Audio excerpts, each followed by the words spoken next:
अस्सलाम वालेकुम, आप देख रहे हैं प्रोग्राम एक पेज और मैं हूं फरवा वहीद। नाज़रीन, काउंटडाउन शुरू हो चुका, अलविदाई दावतें भी आने लगी हैं। कोर्ट की बजाय चीफ जस्टिस चैम्बर वर्क पर भी चले गए हैं और 25 नवंबर को रिटायरमेंट का दिन आने में 72 घंटे बाकी हैं और इस वक्त हर तरफ एक ही सवाल है कि कौन बनेगा अगला चीफ जस्टिस। आईनी तरमीम तो हो गई, मगर मोस्ट सीनियर जज की बजाय 3 सीनियर जजेस में से किसी एक को चीफ जस्टिस बनाने की तरमीम ने कई सवाल पैदा कर दिए हैं। चरमगोइयां उरूज पर हैं कि शायद हुकूमत मोस्ट सीनियर जज जस्टिस मंसूर अली शाह की बजाय किसी जूनियर जज को चीफ जस्टिस बनाने की ख्वाह है, मगर वज़ीर दिफा ख्वाजा आसिफ ने वाज़ेह कर दिया है कि जस्टिस याहिया आफरीदी को चीफ जस्टिस बनाने के लिए हुकूमती उम्मीदवार होने का तासुर गलत है। जबकि नून लीगी रहनुमा राना सनाउल्लाह कहते हैं कि सीनियर मोस्ट के तसव्वुर ने अदलिया को बहुत नुकसान पहुंचाया और 3 सीनियर जजेस में से किसी एक को चीफ जस्टिस बनाने का आइडिया हमारा नहीं बल्कि अदलिया का है। जबकि पाकिस्तान तहरीक इंसाफ का मौक़िफ़ भी एक नहीं है। चेयरमैन पाकिस्तान तहरीक इंसाफ बैरिस्टर गौहर कहते हैं कि हमारा कोई जज नहीं है, ना मंसूर अली शाह और ना कोई और। जबकि वज़ीर आला KP अली अमीन गंडापुर कहते हैं कि अगर जस्टिस मंसूर अली शाह को चीफ जस्टिस ना बनाया तो हम एहतजाजी तहरीक चलाएंगे।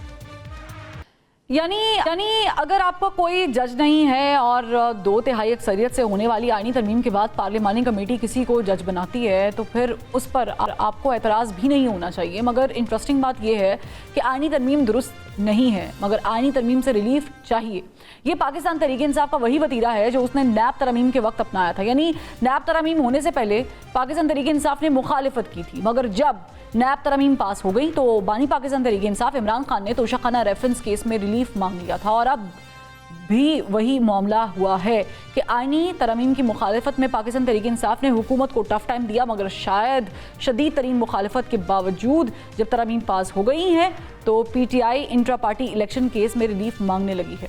पाकिस्तान तहरीक इंसाफ सड़कों की सियासत का मंशूर अपना चुकी है, जबकि हुकूमती हलकों की तरफ से खबरें आ रही हैं कि आईनी तरमीम के बाद मज़ीद तरमीम भी आएंगी। यहाँ तक कि मिलिट्री कोर्ट्स के हवाले से भी तरमीम लाने की बातें सुनाई देने लगी हैं। मगर अहम सवाल ये है कि मौजूदा आईनी तरमीम के बाद क्या पार्लियामेंट को अदलिया के तसल्लुत से बाहर निकाला जा सकता है या फिर अदलिया को पार्लियामेंट के ज़ेरे निगीह कर दिया गया है। इस पर एक्सपर्ट्स की राय जानेंगे। हमारे साथ मौजूद हैं जहांगीर जुदून साहब, माहिर कानून है, जस्टिस रिटायर्ड शाइक उस्मानी साहब और हाफिज़ एहसान अहमद साहब मौजूद है। तीनों कानूनी माहिरीन हैं और गहरी निगाह रखते हैं। पहले मैं शाइक उस्मानी साहब आपकी तरफ आऊँगी। मुझे बताइएगा कि 26वीं आईनी तरमीम जो चांसेस थे कि शायद नहीं होगी, हो गई, इम्प्लीमेंटेशन भी शुरू हो गई, बल्कि आज तो खुसूसी पार्लिमानी कमेटी का इजलास भी हुआ जो अभी तक 8:30 बजे तक उन्होंने डिले किया है। उसमें पाकिस्तान तहरीक इंसाफ या यूं कह लूँ सुन्नी इत्तेहाद काउंसिल की 3 सीट्स खाली रखी गई। नुमाइंदगी एक्सपेक्ट की जा रही थी, यहाँ पर भी PTI ने नुमाइंदगी नहीं की है। तो ये एक रेजिस्टेंस का नया आगाज़ हो गया है या आप इसे समझते हैं कि इसके बगैर भी गुजारा हो सकता है? देखिए, हमारी सियासत जो है आजकल वो अजीब तरीके से चल रही है। आपस में इतनी कॉन्फ्रंटेशन है तो पार्टीज़ की कि वो चाहते हैं किसी न किसी तरीके से कोई प्रॉब्लम क्रिएट। अब जहाँ तक कि जजेस की अपॉइंटमेंट का ताल्लुक है, हम सब जानते हैं कि इस मुल्क में हमेशा से पहले यही होता था कि जो प्राइम मिनिस्टर होता था वो किसी को 2-3 जजेस में से किसी को नॉमिनेट कर देता था, वो प्राइम मिनिस्टर बन जाता था। आपको याद होगा कि जब पीपल्स पार्टी की हुकूमत आई तो उस वक्त उन्होंने सज्जाद अली शाह साहब को दूसरे जजेस के मुकाबले में, चूँकि वो जूनियर थे, उनको चीफ जस्टिस बना दिया। तो ये होता रहा है। उसके बाद फिर एक जजेस केस हुआ, उसमें जजेस ने डिसाइड किया कि नहीं, ऐसा नहीं होना चाहिए और सीनियर मोस्ट अपॉइंट होना चाहिए। तो ये चीज़ कोई नई नहीं है कि अपॉइंटमेंट जो है वो सब सियासी लोग करते हैं। ठीक। अब इस वक्त जो है उन्होंने कमेटी बना दी है और जिसमें कि PTI ने भी नॉमिनेशन कर दी थी। करने के बाद अब वो बैकआउट कर रहे हैं, वो कह रहे हैं कि नहीं, हम नहीं आएंगे, उसमें नहीं आएंगे। ये तो ऐसे ही हुआ, आपने एक चीज़ को एक्सेप्ट कर ली तो उसके बाद किसी खास आप कह रहे हैं आप नहीं आएंगे। तो ये कोई अजीब है। अब देखिए क्या होता है, लेकिन ये चीज़ सोचनी चाहिए कि यहाँ पे 3 जजेस जो है सीनियर मोस्ट जिनके नाम गए हैं, ठीक, लेकिन यहाँ पे शाइक उस्मानी साहब, मैं जहांगीर जद्दून साहब को भी शामिल गुफ्तगू करती हूँ। आपने बड़ा अच्छा पॉइंट रेज किया है। अब तो ये जहांगीर जद्दून साहब हो गया जो होना था, और फिर कमेटी भी बैठी है, इसमें शिरकत भी करनी चाहिए थी। लेकिन on the other hand Ali Amin Gandapur साहब कह रहे हैं कि अगर जस्टिस मंसूर अली शाह अगले चीफ जस्टिस नहीं होते तो फिर हम मुल्क गिर एहतजाजी तहरीक चलाएंगे। बैरिस्टर गौहर साहब का मौक़िफ़ शॉर्ट में आपने सुना कि वो बिल्कुल यकसर मुख्तलिफ था। अभी जो 3 नाम हैं सीनियर मोस्ट जजेस के, जिसमें मुनीब अख्तर साहब भी हैं, जस्टिस मंसूर अली शाह भी हैं, याया अफरीदी साहब भी हैं, ये कयास किया जा रहा है कुछ हलकों से कि याया अफरीदी साहब हो सकते हैं। आपको क्या लग रहा है इस सिचुएशन में? बहुत शुक्रिया। देखें, मुझे तो पता नहीं है कौन होगा, लेकिन मैं एक बात जो हमारा एक्सपीरियंस है नियर फ्यूचर में या पिछले 5-10 साल ले लें, पॉलिटिकल पार्टीज़ हमेशा उस जज को पसंद करती है जो उनकी फेवर में फ़ैसला दे। अगर मंसूर अली शाह चीफ जस्टिस बन जाएं, वो 2 फैसले अगर पीटीआई के ख़िलाफ़ आ जाएंगे ना, ये उनको यकीन करेंगे सोशल मीडिया गालम गलोच करना शुरू कर देंगे। और हमारे पास रिकॉर्ड है, चीफ जस्टिस देखें जो इस्लामाबाद हाई कोर्ट के, इनको क्या कुछ नहीं कहा। ये सियासी जो जमातें हैं ना, ये मेरिट पे काम करना नहीं चाहती। ये आप देखें, ये कहते हैं ये सियासी केस बहुत थे सुप्रीम कोर्ट के पास, वो तो इनको पूछे सियासी केस कौन लेके जाता है कोर्टों के अंदर? या एक पार्टी लेके जाती है, दूसरी लेके जाती है। जब एक पावर में होते हैं, अब डिफेक्शन क्लास जब जिस पॉलिटिकल पार्टी की फेवर में होती है उसको वेलकम करती है, जिसके अगेंस्ट होती है लूजिंग एंड पे होती है, कहते हैं जो लोटा हो गया जी, बिक गया है। जब उनकी फेवर में होती है कहते हैं जी ये इनका ज़मीर जाग गया है, इन्हें तसल्लुत से आज़ाद हो गए हैं, इन्हें अपने ज़मीर की आवाज़ के मुताबिक फैसला किया। तो वो अल्फाज तब्दील करते हैं, लेकिन जो उनकी फेवर में जो उनको पसंद होता है, ये इंटरेस्ट का मामला है सारा। ये कोई प्रिंसिपल लेकिन इसके लिए तो जहांगीर जद्दून साहब फिर ठोस शवाहिद और कोई बेस और ग्राउंड भी तो होना चाहिए। ये भी तो हो सकता है कि कोई और फरीक इस चीज़ को मिलाइन कर रहा हो या पॉलिटिसाइज कर रहा हो, पाकिस्तान तहरीक इंसाफ की तरफ से ये मामला ना हो। हमें हाफिज़ एहसान साहब ने भी ज्वाइन किया है। हाफिज़ एहसान साहब, हम डिस्कस ये कर रहे हैं कि ये जो भी कमेटी का इजलास भी चल रहा है खुसूसी, और उसमें ज़ाहिर के गौर गौस भी किया जा रहा है पाकिस्तान तहरीक इंसाफ की, या यूं कहूँ सुन्नी इत्तेहाद काउंसिल की अदम शिरकत भी है। लेकिन माय क्वेश्चन इज़ कि हम अभी तक आइडलाइज कर रहे थे बिफोर 26 जो तरमीम हुई है कि एक इदारे को मिसाल बना के पेश किया गया है, जो मोस्ट सीनियर होगा वो ये कुर्सी संभालेगा। अब इस तरमीम के बाद पिक एंड चूज़ का नाम दिया जा रहा है कि जो फेवर में होगा उसे लगा दिया जाएगा, और 2/3 मेजॉरिटी जो कमेटी में होगी वो नाम भेज देगी आगे। इसी तरह की कहानी हम शायद किसी को गिरा ना गुजरे, हम आर्मी चीफ की अपॉइंटमेंट पर भी देखते हैं। तो आप नहीं समझते कि 26वीं आईनी तरमीम के बाद तो ज़्यादा पॉलिटिसाइज हो गया? बिस्मिल्लाहिर्रहमानिर्रहीम। Farwa, thank you so much for inviting. मैं आज पहली दफ़ा आपके प्रोग्राम में आया हूँ, बहुत शुक्रिया आपका।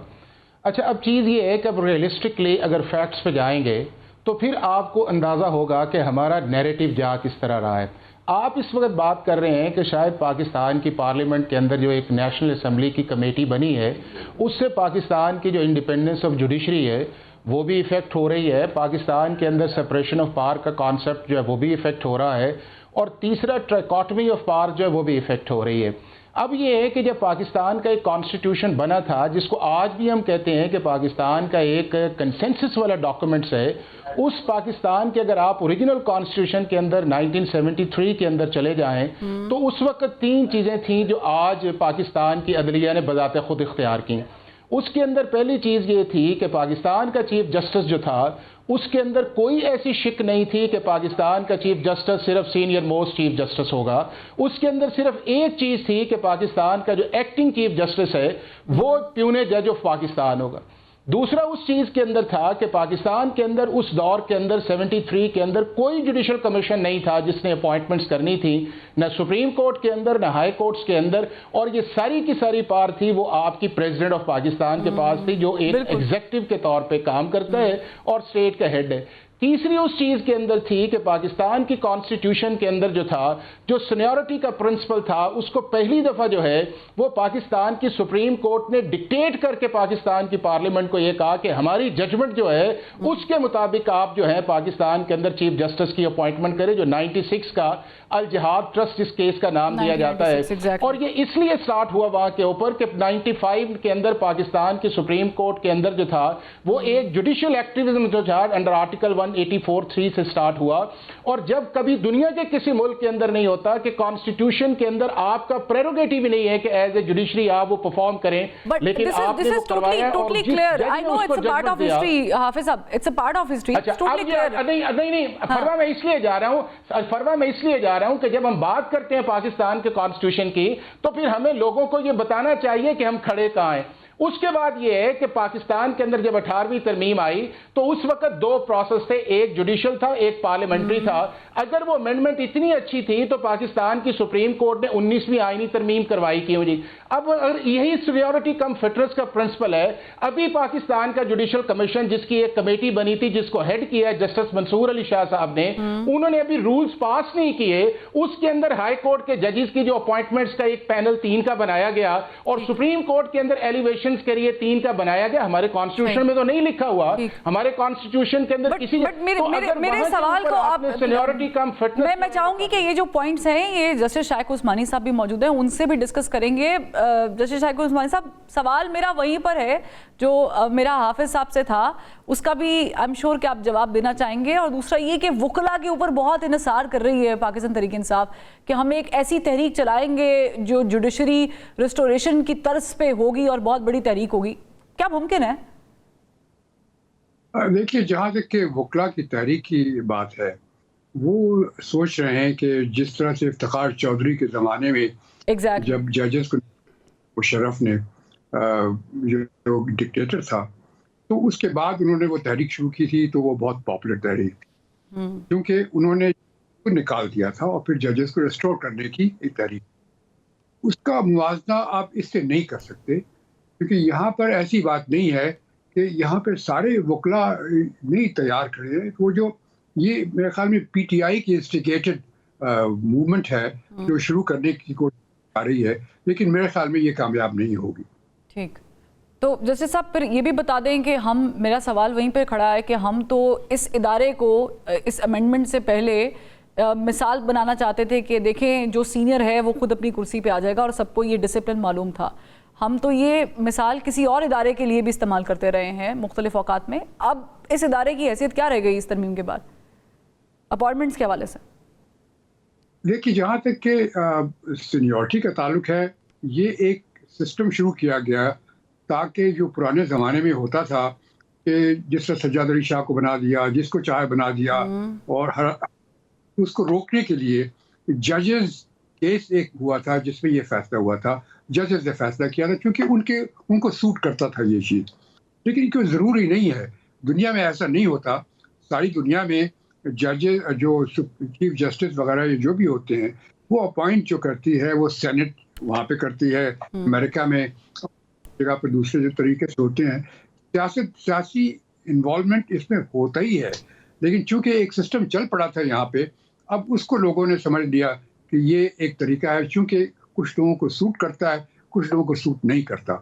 लेकिन अगर उसको चेंज किया जाता है तो इसमें कोई मुज़ायका नहीं है। इसको देख लें कि जिस तरह से अगर एक कमेटी बनती है, वो कमेटी डिसाइड करती है। अब जो प्रेजेंट सिचुएशन है आप देख लें कि सिर्फ 3 जजेस हैं, एक मंसूर अली शाह साहब, एक मुनीब अख्तर साहब, एक यहिया आफरीदी साहब। इनमें से एक है, अगर वो यहिया आफरीदी को सिलेक्ट करते हैं तो उस ठीक है, वो भी ठीक है, लेकिन बाकी भी हो सकता है कि वो यूसुफ अली शाह, मंसूर अली शाह साहब को सिलेक्ट कर लें या मुनीब साहब को सिलेक्ट कर लें, तो उससे फ़र्क क्या पड़ता है? जजेस एक दफ़ा चीफ जस्टिस जो बन जाता है, ये ज़रूरी नहीं है कि वो आप हमेशा आपके हक में फैसला देगा चूंकि वो आपके फेवर, ऐसी बात नहीं है। ठीक, चले जहांगीर जदून साहब भी मुझे लगता है कि इस पे जस्टिस साहब कोई कमेंट करना चाहेंगे, लेकिन मुझे एक ब्रेक का कहा जा रहा है। एक ब्रेक से जब वापस आते हैं तो फिर डिस्कस करेंगे कि कल मेरे प्रोग्राम में फैसल वाउडा साहब ने कहा था कि तरमीम तरक्की और ऐसा ही चलता रहेगा। तो ये जो एक तरमीम के बाद फिर तरमीम और फिर तरमीम होगी, इस पर डिस्कशन करेंगे। एक ब्रेक। जहांगीर जदून साहब, मैंने जाने से पहले कहा था कि कल फैसल वाउडा साहब ने मेरे प्रोग्राम में फरमाया था कि तरमीम तरक्की, आपने ज़रा सुना ही है। तो ये जो तरमीम हुई है 26वीं आईनी तरमीम, do you think it's a base of the next तरमीमी पैकेज? क्योंकि मिलिट्री कोर्ट्स का मामला अभी भी बाकी है। देखिए, पार्लियामेंट बाख्तियार है, वो तरमीम आइन के अंदर कर सकती है, इसमें कोई दो राय नहीं है। उनका मुकम्मल अख्तियार है कि वो तरमीम करें। लेकिन जब आप किसी को अब वो जो बीएनपी का सेंटर था रोंजो, उसकी आप सुने बात जो उसने मीडिया पे की है, तो इस तरह की चीज़ें नहीं होनी चाहिए कि आप किसी को जो है वो ज़बरदस्ती कोई करें। ये पहले भी होता रहा है। आप ये देखें ना, मैंने अभी एक चैनल में बात की है कि जो डिफेक्शन होती है जिस पार्टी की फेवर में होती है वो खुश होते हैं, वो उसको वेलकम करते हैं। वो कहते हैं जी ये इनके ज़मीर की आवाज़ है, पार्टी से आज़ाद, मतलब इसकी जबर था, कोर्शन थी, तो इसने अपने ज़मीर से, जब जो लूजिंग एंड पे होते हैं वो कहते हैं जी लोटा हो गया, इसने वोट बेच दी है। तो ये हमारे मुल्क का बड़ा अलमिया है कि जो पार्टियां जिनकी फेवर में डिफेक्शन होती हैं या जो डिफेक्शन कराने वाले हैं जो कराते हैं, तो पहले भी कराते रहे हैं।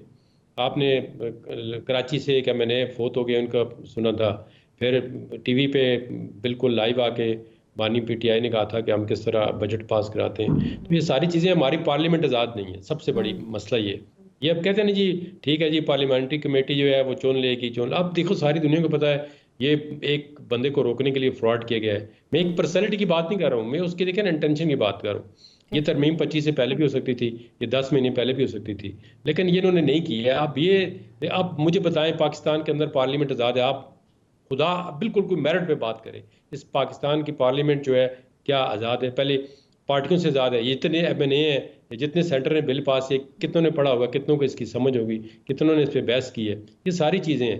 देखिए ना, पहले भी इस तरह शेख उस्मानी साहब ने कहा था, यही सिस्टम राज था।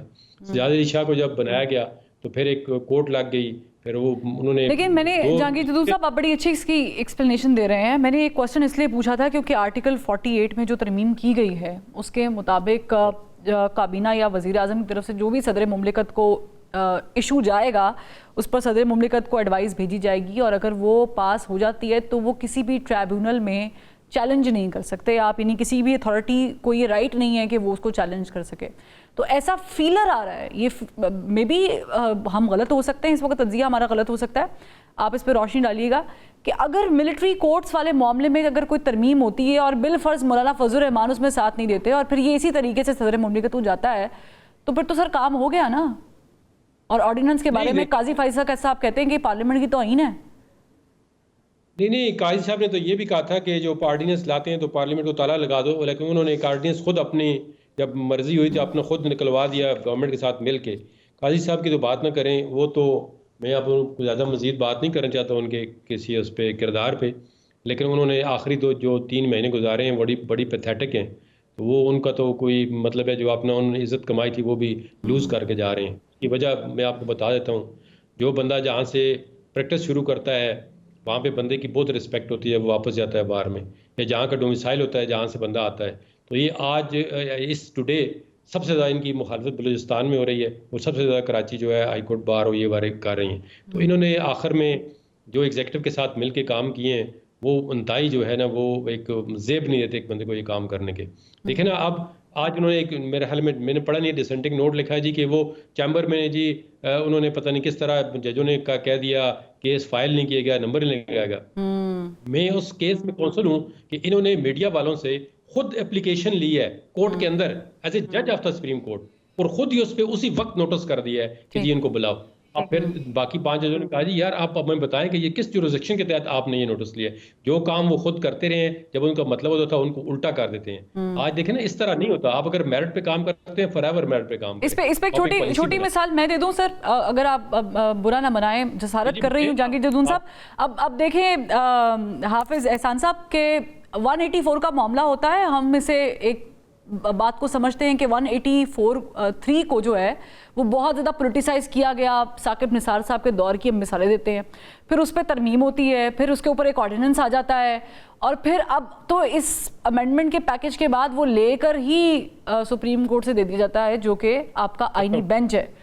मुझे सिर्फ ये बताएं कि मेरी नाकिस इल्म के मुताबिक आर्टिकल 5 के बदले जब 184(3) को हम डिस्कस करते हैं, तो फिर तो हम ये समझते हैं कि ये उनके पास होना चाहिए, क्योंकि ये आम बंदे की मसले के ऊपर भी नोटिस लिया जा सकता है।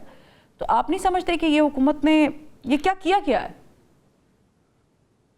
अच्छा फरवा, एक तो ये है कि आर्टिकल 184(3) जब कॉन्स्टिट्यूशन के अंदर बनाया गया था, तो ये सुप्रीम कोर्ट ऑफ पाकिस्तान का जो एपलेट वर्क था या जो एडवाइजरी जुरिस्डिक्शन थी, उसके अंदर एक ऐसी विंडो ओपन की गई थी कि पाकिस्तान की सुप्रीम कोर्ट अगर समझती है कि कोई मामला पब्लिक इंटरेस्ट का है या पब्लिक एट लार्ज का है, तो उसके ऊपर पाकिस्तान की सुप्रीम कोर्ट के अंदर डायरेक्टली कोई एप्लीकेंट भी जा सकता है और उसके बाद आप उसका एक सो मोटो एक्शंस भी ले सकते हैं। ये एक गुड इंटेंशन के साथ एक चीज़ आई थी। अब उस आर्टिकल और इसी तरह 199 का था कि 199 हाई कोर्ट अगर एपलेट के तौर पे काम करती है और किसी शख्स को कोई रेमेडी अवेलेबल नहीं है तो कॉन्स्टिट्यूशन ने एक विंडो प्रोवाइड की पाकिस्तान के हाई कोर्ट्स को कि उनकी 5 एरियाज़ के अंदर जाके जो है रिट मैंडेमेंट्स है, सरशरारी है, कोवरेंटो है या हेवियस है, उसके अंदर जाके पाकिस्तान के एक आदमी को इन्फोर्समेंट ऑफ फंडामेंटल राइट्स के लिए आप अप्रोच कर सकते हैं। अब ये था वो सारा बैकग्राउंड। बट जब आहिस्ता आहिस्ता आप मुझे ये बताएं कि पब्लिक एट लार्ज या पब्लिक इंटरेस्ट के ऊपर पाकिस्तान की सुप्रीम कोर्ट के जो सुओ मोटो नोटिस हैं या पाकिस्तान की जुरिस्डिक्शन को जिस तरह इन्वोक किया गया है और जिस तरह पाकिस्तान की सुप्रीम कोर्ट को एक सेंसिबल बिहेव करना चाहिए था, 1975 के अंदर एक जजमेंट आई थी पाकिस्तान की सुप्रीम कोर्ट की और उन्होंने ये कहा था कि अगर कोई मामला हाई कोर्ट्स के अंदर किसी जगह इनिशिएट हो जाता है तो पाकिस्तान की सुप्रीम कोर्ट को रिस्ट्रेन करना चाहिए, क्योंकि सुप्रीम कोर्ट जो है फर्स्ट ऑर्डर अगर कोई करेगा तो उसका खिलाफ रेमेडी जो है वो बड़े मिनिमम चांसेस हो जाते हैं और वो आपके सामने कई जजमेंट्स के अंदर आया। अब जब पाकिस्तान की सुप्रीम कोर्ट आर्टिकल 184(3) के अंदर सुओ मोटो आप देखें ना किस तरह लिए गए और किस तरह एक्सरसाइज की गई। सर मैं कह रही हूँ गलत लिए गए हैं हाफिज साहब, मैं कह रही हूँ गलत लिए गए हैं, मैंने उसे क्रिटिसाइज किया है, लेकिन पॉइंट ये है कि ये भी तो ठीक नहीं है ना।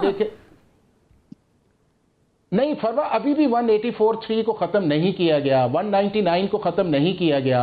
अब सिर्फ इतना कर दिया गया है कि जो और मैं आपको बताऊं, अगर पाकिस्तान की सुप्रीम कोर्ट के अंदर सबसे ज़्यादा क्रिटिसिज्म हुआ है तो उनके सुओ मोटो पे हुआ है, तो अगर वो सुओ मोटो नहीं लेते, मैं चला जाता हूं, आप चले जाते हैं, जदून साहब चले जाते हैं, कोई शख्स जाके एक एप्लीकेट दे देता है, तो क्या पाकिस्तान की सुप्रीम कोर्ट की पावर ख़त्म हो गई है?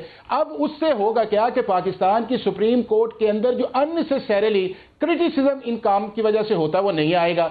दूसरा उस चीज के अंदर यह है कि अगर पाकिस्तान के अंदर एक आप चीफ जस्टिस की अहमद साहब सिर्फ एक मैं ज़ाहिर एक सवाल का जवाब दे दे, फिर मैं जस्टिस साहब की तरफ यही इशू लेके जाऊंगी। मुझे सिर्फ ये बताएं सर कि आपके इस पूरी तरमीम के बाद टॉप 3 में से सीनियर मोस्ट में से एक सिलेक्ट हो गया? जो सेलेक्ट हुआ, कुछ लोग कह रहे हैं कि वो नहीं सर, मेरी अर्ज सुन लेना सर प्लीज। जो सेलेक्ट हो गया उसके ऊपर एतराज़ात हुए, उसकी अपॉइंटमेंट कंट्रोवर्शियल हुई, ठीक है, कोई भी है XYZ, वो आगे से आईनी बेंच को बनाने का इख्तियार रखेगा, ऐसा ही है सर? जब एक बंदा उसकी अपॉइंटमेंट कंट्रोवर्शियल हो गई, नहीं बिल्कुल सर, नहीं बनेगा। फरवा ये है कि चूंकि अभी अमेंडमेंट्स नहीं है, लोगों को शायद इसकी एजुकेशन नहीं है या चूंकि एक काउंटर नैरेटिव चल रहा है और चीज़ों को मिक्स किया जा रहा है, उसके अंदर ये है कि नंबर 1 तो ये है कि अगर पाकिस्तान तहरीक इंसाफ ने कॉन्स्टिट्यूशनल कोर्ट के ऊपर दूसरी पॉलिटिकल पार्टीज को उनके जो स्टार एक प्रोग्राम था या एक स्टार अमेंडमेंट से पीछा करवाया था, तो क्या पाकिस्तान तहरीक इंसाफ जो थी वो जुडिशल अपॉइंटमेंट्स के अंदर ये चीफ जस्टिस की अपॉइंटमेंट को नहीं कुछ करवा सकती थी? मीनिंग देयर बाय कि ये कंसेंसस थी और अगर 13-14 सितंबर का आप ड्राफ्ट देखें तो आज तक वही है।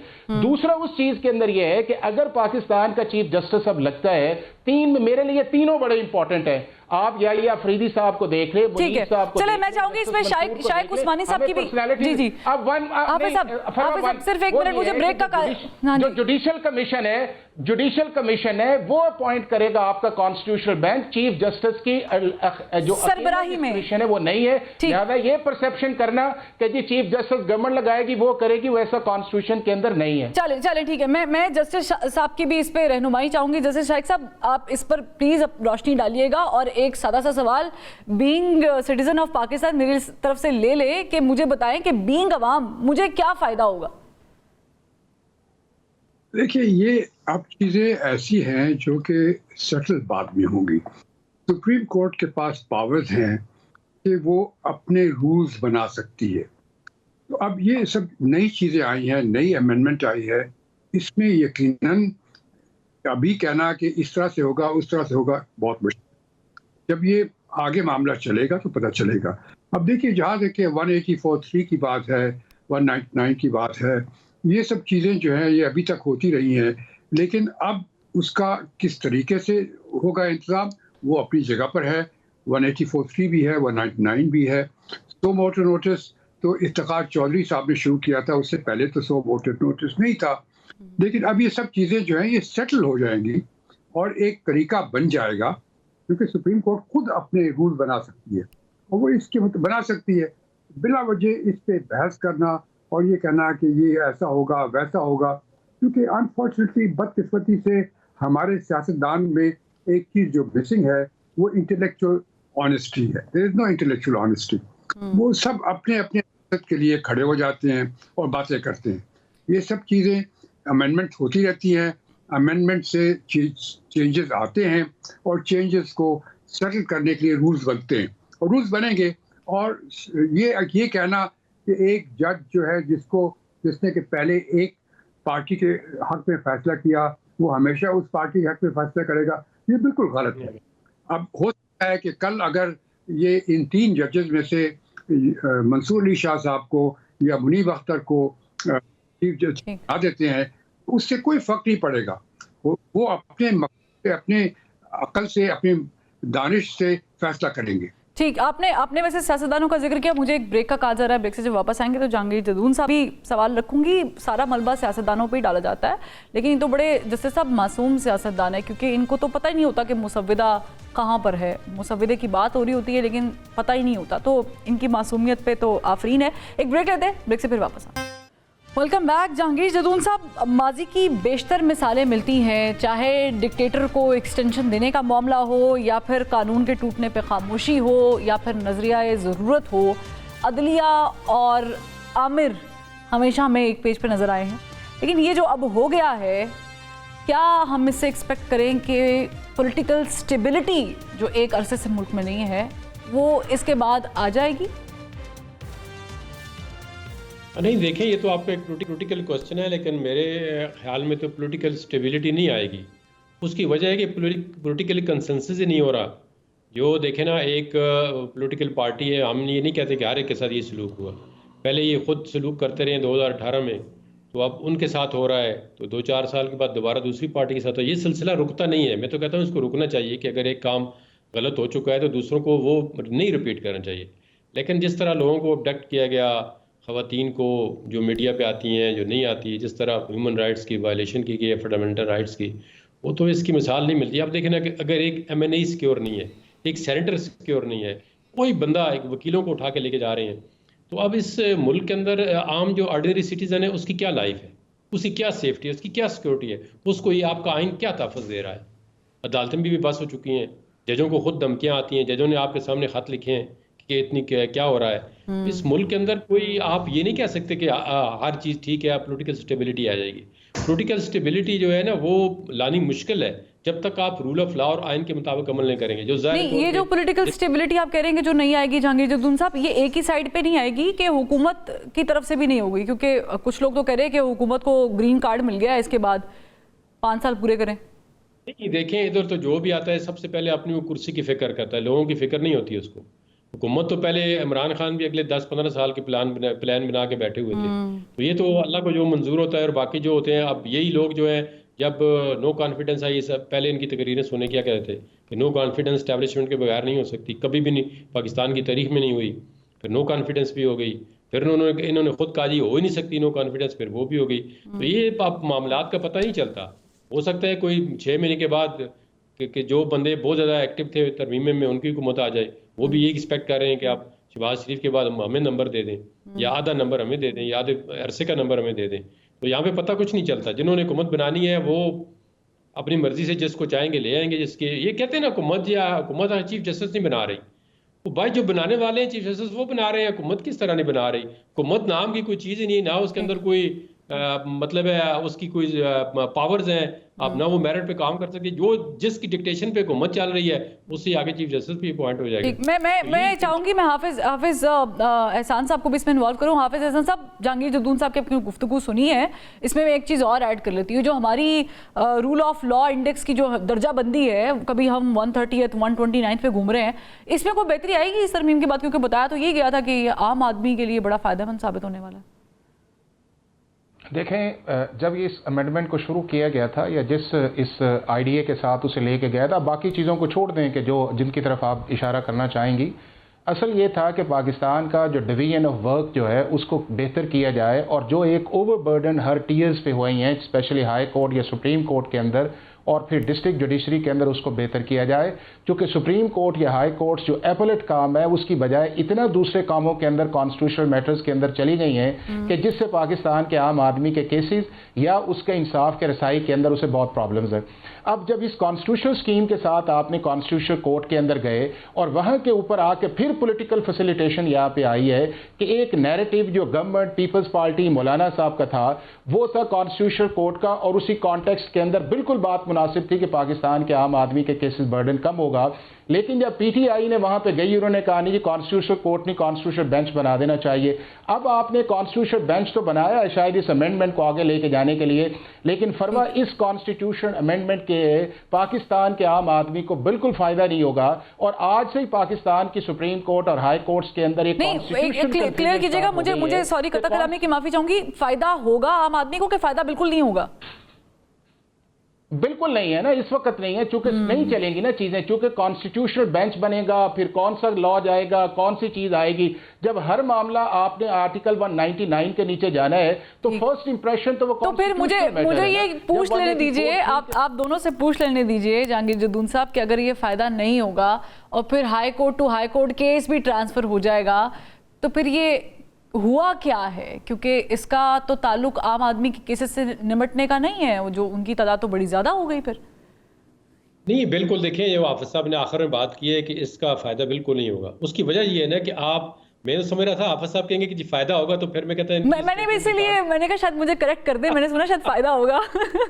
हाँ, देखें 3 महीने के बाद हम अगर नहीं फायदा तब होगा कि जब आप ओरिजिनली कॉन्स्टिट्यूशनल कोर्ट की तरफ जाएंगे। अब देखें, ये उस वक्त देखे ना, वो एक अलग डिबेट है कि ओरिजिनल कॉन्स्टिट्यूशनल कोर्ट बना के वो सुप्रीम कोर्ट को बिल्कुल डिमोलिश कर रहे थे, वो भी एक मतलब है, वो उस पर अलग बहस हो सकती है। अब देखे ना, आपने अगर कहा कि बैकलॉग इनके मुताबिक, अब हाफिज साहब ने तो कह दिया जी लोगों को फायदा नहीं होगा, ना ही बैकलॉग खत्म होगा। लेकिन जो पॉलिटिशियन आगे आपके चैनल पे ये कहते हैं कि हमने ये अमेंडमेंट इसलिए लाई है, चले आप दोनों के मुताबिक तो फायदा नहीं होगा। जस्टिस शाइक उस्मानी साहब से मैं पूछ लूं। जी। अब मेरी समझ के मुताबिक, अकल के मुताबिक आप देख लेना कि इसमें इतने प्रॉब्लम आएंगे कि इनको सॉल्व करना इस सुप्रीम कोर्ट के लिए बहुत मुश्किल हो जाएगा, और ये डिसाइड करने में मुश्किल हो जाएगा कौन सा केस जो है कॉन्स्टिट्यूशनल। चले आपके नजदीक इसमें बहुत प्रॉब्लम्स आएंगे। हाफिज एहसान साहब कह रहे थे कि ये 27वीं तरमीम की तरफ भी जाएंगे। अब it's an interesting game now, क्योंकि हमें ये समझ नहीं आ रही। बहुत शुक्रिया जस्टिस शाइक उस्मानी साहब आपका भी, जहांगीर जदून साहब आपका भी, हाफिज एहसान अहमद साहब आपका भी बहुत शुक्रिया। कानूनी मामला थे, कानूनी रहनुमाई हासिल करना ज़रूरी थी, लेकिन एक चीज़ जो मुझे समझ आई है कि इस हवा में अगर सब एक्सपोज हो चुके हैं तो फ़ायदा भी सभी लोगों को मिल रहा है, माँ सिवाय उस आम पाकिस्तानी के जिसके नाम पर ये सब कुछ किया गया है। इजाज़त दीजिए, कल फिर मुलाकात करेंगे। अल्लाह हाफ़िज़।